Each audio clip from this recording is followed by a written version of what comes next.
happen in Davao, that side of town, of that side of the country. But you're expecting a suspension of Davao City Mayor Baste Duterte. And now this is what Hindi ko alam na si Boy Abunda pala nasa politika na rin, ano? happens. Can you tell us what is driving all this fear or speculation on your part that something is happening, will be happening down there in Davao City? Well, nakita naman natin kung ano talaga nangyari dyan. Sabi ni Rocky, pa-English ka pa, Tagalogin na kita. Hindi naman porket mag-English, matalino. Ako nga, abogado, mag-Tagalog ako eh. Warrant of arrest, pero tamang ginamit yung salita, nagkaroon po ng raid. At yan po ilabag talaga sa ating Bill of Rights, no? Dahil nakasaad po sa ating Bill of Rights na the right of the people to be secure in their places, houses, and papers shall be inviolable, no? Except upon lawful order of a judge, upon finding of probable cause. At bago mo pasukin, no, yung isang property, kinakailangan meron kang search warrant. At ang requirement pa nga, it must particularly describe the place to be searched and the items to be seized, no? So ngayon po ako nakakita na isang paglusob na para bagang of the same scale and scope ng linusob na ERAP yung Kap Abu Bakar. And this is even reminiscent of what happened in Marawi, no? Hindi ko lang alam kung ilang batalyon talaga. Alam mo, kaya pala ng pulis na magkaganyan, ano?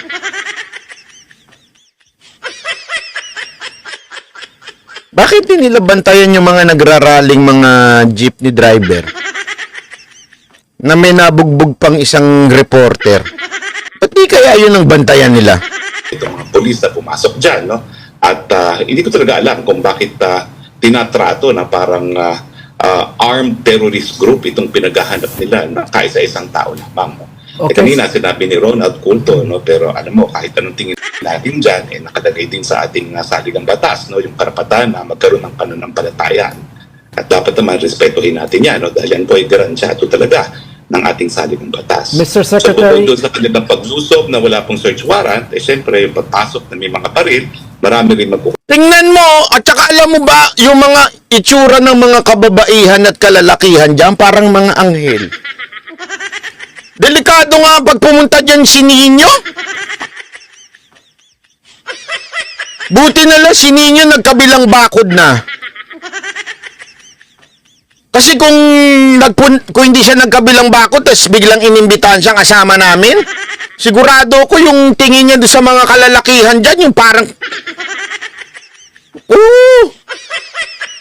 Di ba siyang dabawe niya? Nakita mo na ba yung mga tao dyan? Sigurado ako nakita mo na yung mga tao dyan. Ang amo ng mukha, may mga lahi. Totoo naman eh. Talagang parang parang hindi makabasag pinggan. Kaya nga nung doon nagpunta kami dyan, may mga nagpapapicture. Banat ba ipapicture? Gumaganon ako. Huwag kayo masyadong dumikit. Temptasyon kayo, ganun. Ganun eh. Nag-iingat ba tayo? Pero kung siguro si Nino nandyan, matatanggalan ng ngipin yun.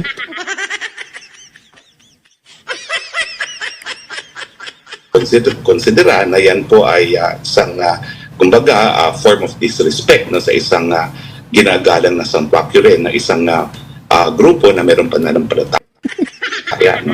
I am sure kung ito po'y nangyari sa isang Catholic simbahan, and there would be widespread outrage already, no? Dahil talagang since the time of Middle Ages, ang mga lugar na sinasambahan ay kinukonsider nga na sanctuaryo. In fact, yung mga nagtatago from the law, no, talagang binibigyan din ng sanctuaryo dyan sa mga simbahan na yan. Okay. So I think there was not just a violation of the Bill of Rights, there was also a gross disrespect, no, for a religious place of worship. Okay, Mr. At dapat Secretary, mabahala lahat kasi nga di mo maintindihan bakit kinakailangan ganitong karaming puwersa ang magsuserve ng warrant of arrest laban sa isang tao lamang.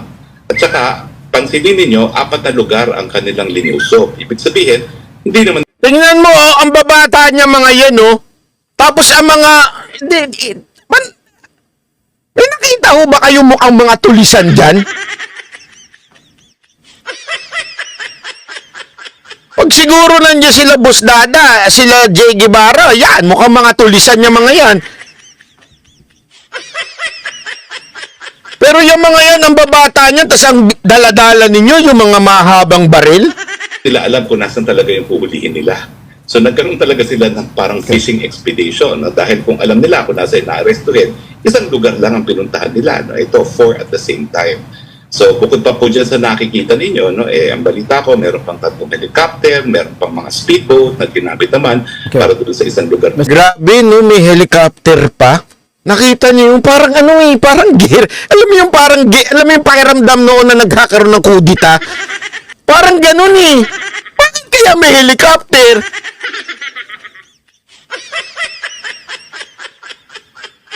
Tapos may mga speedboat pa. Ang OA nyo?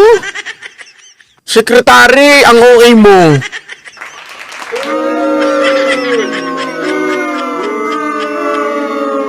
Sir Secretary. Island. O hindi lang po ito overkill para na itong use of force talaga. no? Okay. Mr. Secretary, O yan, may sniper pa. wouldn't all this be avoided if Mr. Yan, yung mga hirit na mga tanso. Would this be avoided when, kung wala daw, hindi nagtatago si Kibuloy? Tingnan nyo yung sagot ni Roque. Kibuloy or Pastor Kibuloy would simply face the court? Hindi ko po alam kung anong sagot dyan. Ang Gago! Bakit kasi siya ang tatanungin mo? Di naman siya abogado ni Pastor Kibuloy. Hindi, totoo naman eh. Bakit? Kasi yung pinupunto nila dyan, ito kasi yung mali nilang pananaw na gusto kong basakin, ha? Ang pananaw nila, kasalanan nyo naman kaya namin ginawa yan. Parang ganun ang dating. Parang ganun eh. Kasalanan ninyo kaya kayo ginanyan ng pulis kasi hindi nyo ilabas si Kibuloy. So, ibig sabihin, pwede ka na palang gumawa ng illegal porket yung tao, hindi nagpapakita, ganon? Sino sa inyo ngayon ang parang umaasal terorista? Kung pinagbibintangan nyo yung mama, tama, mali. Kahit ba sabihin nating nagtatago yung mama, hindi ibig sabihin gagawa na kayo ng illegal na bagay in a way pagka magsuserve kayo ng warrant. Kailangan, hindi kasi nagtatago siya kaya kailangan namin lumusog ng isang kaderba. Hindi ganun yun. Sabi ko lang, nagkaroon po ng labag sa karapatang pantao sa ating Bill of Rights na yan po ay ginagarantihan ng Estado sa ating teritoryo. Attorney, nabanggit mo Attorney, yung pare. search, yung arrest warrant ba, can it serve as a basis for requesting for a search warrant sa lahat ng premises ni Apollo Kibuloy and including the compound of his religious group? Sinabi nyo na nga, religious group yan, may mga karapatan yan, being a religious organization. Yung arrest warrant ba sa kanya pwede yung basis kung sakali na eto nakita ng gobyerno hindi natuloy, walang nangyari sa raid. Sigurado ako Leonor, so anong plano nila kung nandun si Pastor? Pabaril nila kasi may mga sniper silang kasama, hindi ko nga alam eh. Yun na nga bakit may sniper? Ano? Hindi, alam mo, kasi sinabi nga ni Atty. Trixie, they have to justify the force. Yung puwersa na pinadala nila, they have to justify it. Pag nagdemanda ang KOJC na bakit ganun ka-brutal yung ginawa nilang, ganun ka-OA yung ginawa nilang pagsiserve ng warrant. Ulitin natin ha, serve ng warrant ito ha, magkaiba ho yung search warrant sa arrest warrant. Arrest warrant po ito.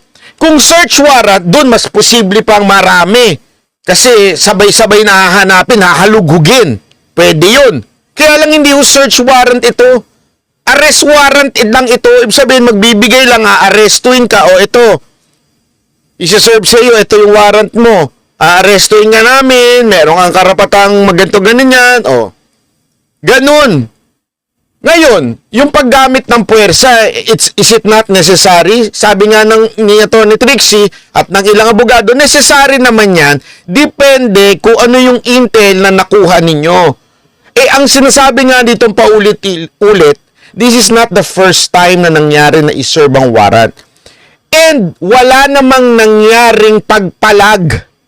Ibig sabihin, there is no history of being violent sa grupo ng KOJC. Kung meron, That's the time na magpadala kayo ng isang batalyon kung gusto ninyo. Eh wala. Pangalawa, you all know that lahat ng baril dyan isinurrender na. As a matter of fact, kasama pa nga yung mga kapulisan nung sinurrender yan di ba? So ibig sabihin nun, there were no intention at all na pigilan, manggulo, maging violente ang KOJC.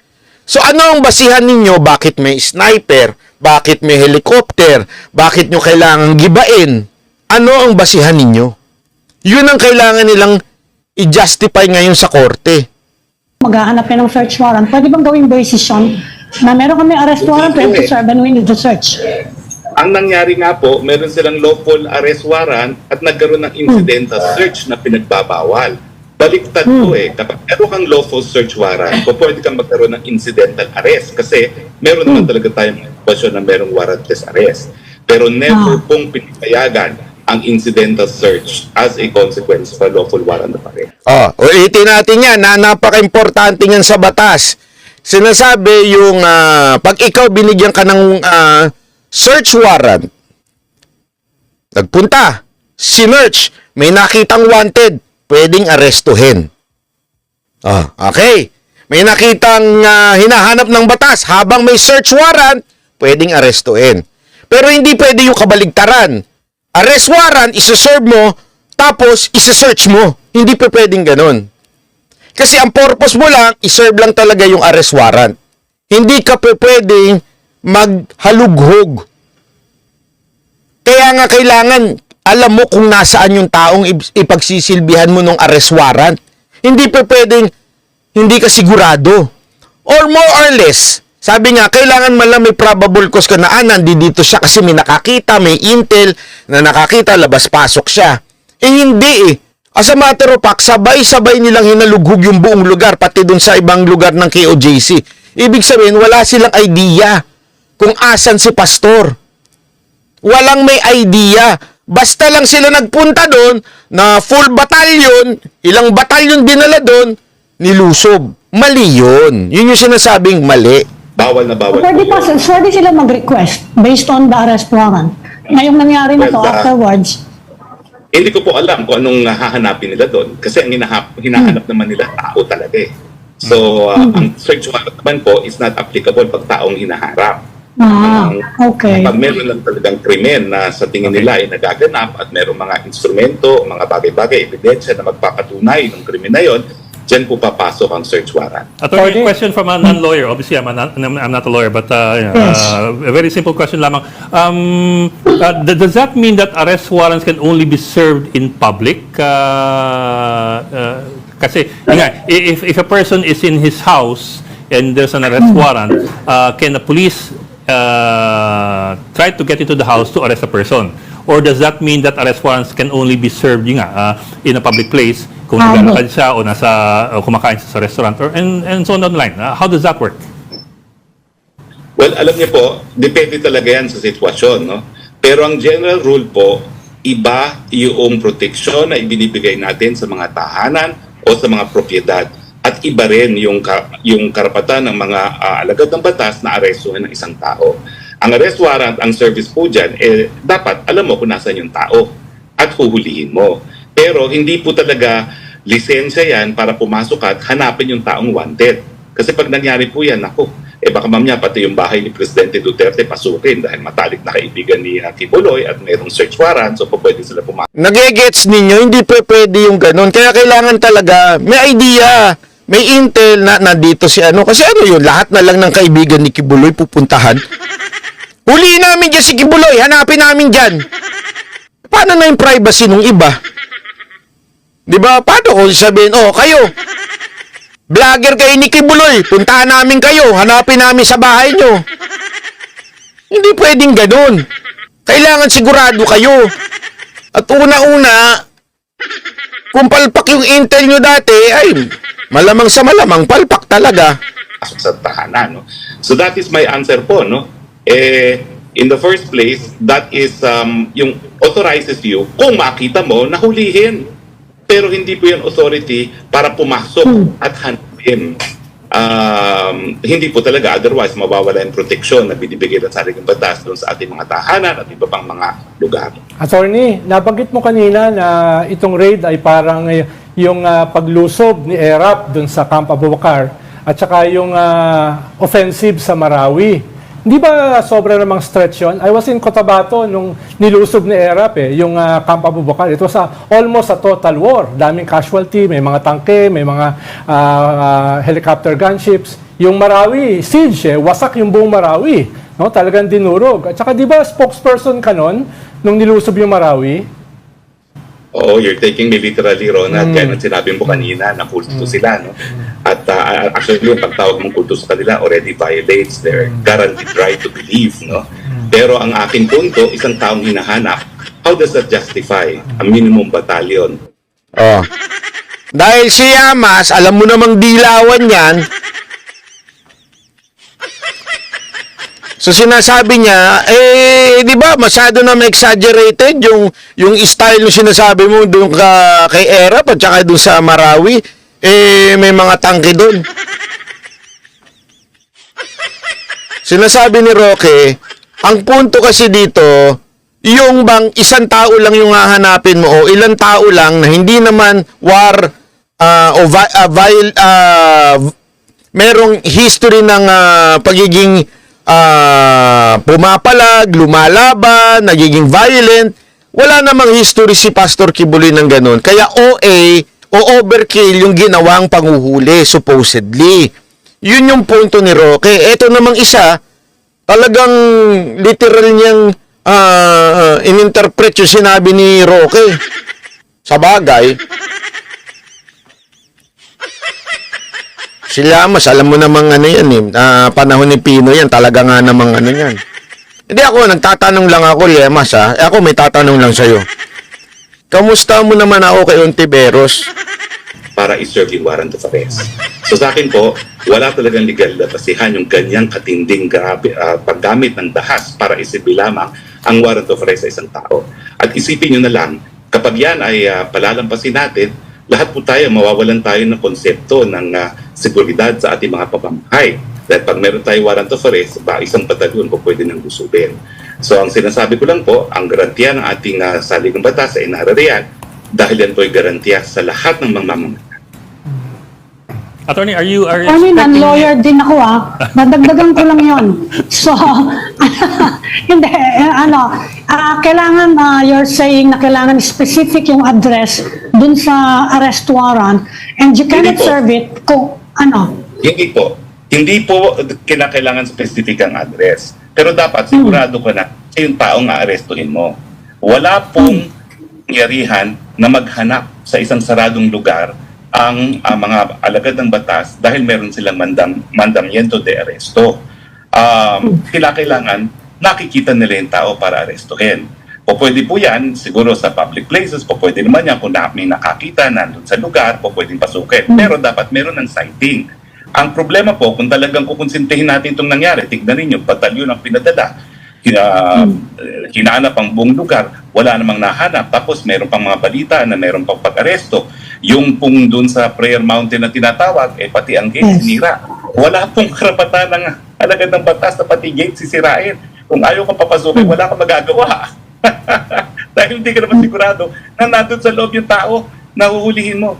Kung palulusutin po natin to, nakawala na po tayong sense of security sa ating mga pamamahay at pwede. Grabe, no? Yan yung kaya double standard tong mga ilang kababayan natin. Nagagalit sila doon sa Tokhang. Di ba yun sa Tokhang?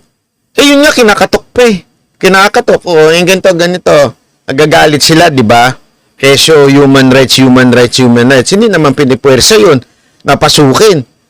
Iba ho yung Tokhang na yun yung tipong tatanungin, itong ano ba, ganun lang. Ngayon, doon pumapalag. Nagagalit sila ngayon. Ito, isang buong batalyon. Puwersang pumasok, ha? Kaya nga tayo may batas na hindi po pwede yung basta-bastang ganyan. Kasi ano to? Sino magdidesisyon? Sige nga ho, tanungin ko kayo. Sino magdidesisyon kung isang taong wanted ay naandito sa lugar na yun? What if lang? Tama yung example ni Roque. O ikaw, Duterte, kaibigan mo si Kibuloy, lusubin ko yung bahay mo. Puwersahin kong pasukin. Bakit? Kaibigan mo siya, kaya baka nandyan siya.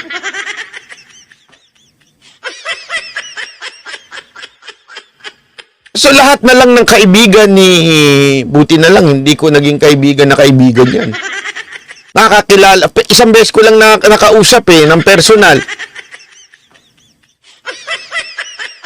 Pero isipin mo yun, kung naging kaibigan mo, lahat na lang ng tao na kaibigan niya pwedeng pasukin at sabihin, hanapin namin dyan si Kibuloy, baka tinatago mo.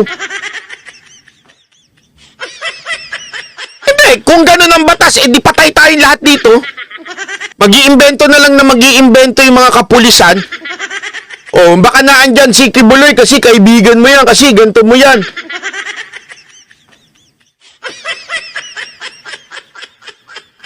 Hindi na tayong lusubin ng kahit sino dahil lang sa isang warrant of arrest. It doesn't work that way. Secretary Roque, isn't the presence of crowd control police, aren't they there because there's also a massing up of supporters of Pastor? There is no massing up. Diyan nakatira yung mga yun.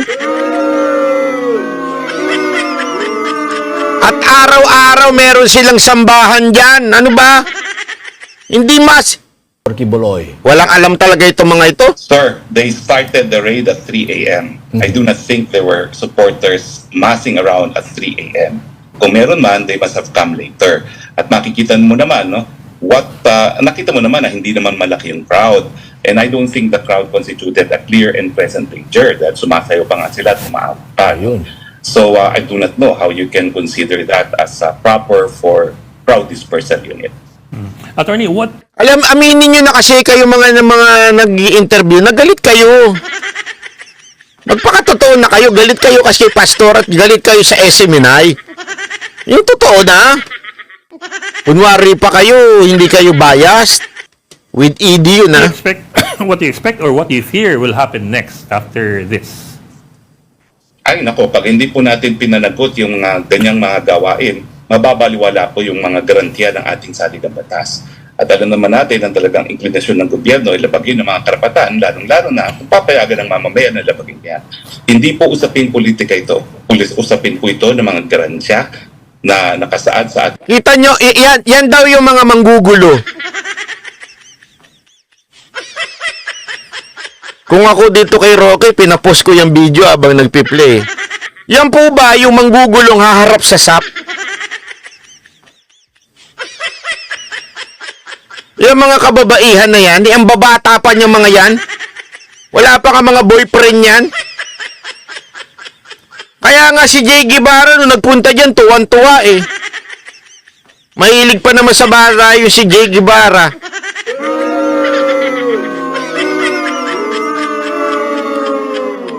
pinakamataas na batas at ang sa akin lamang, patupad ang batas pero dapat sundin po yung karapatan na nakasaad sa saligang batas. So, attorney, may plano kayo magsampa ng kaso? Hindi naman po ako abogado nila. No? I represent the journalist at SMNI on challenging yung pag-revoke ng Ano ba kayong klaseng mga Galing-galingan lang kayo eh. Yung tanong ni Yamas, wala kayong plano magdemanda. Bakit? Hindi naman ako ang abogado ng KOJC ah. Gago! Yan ang mga alam mo talagang galit lang.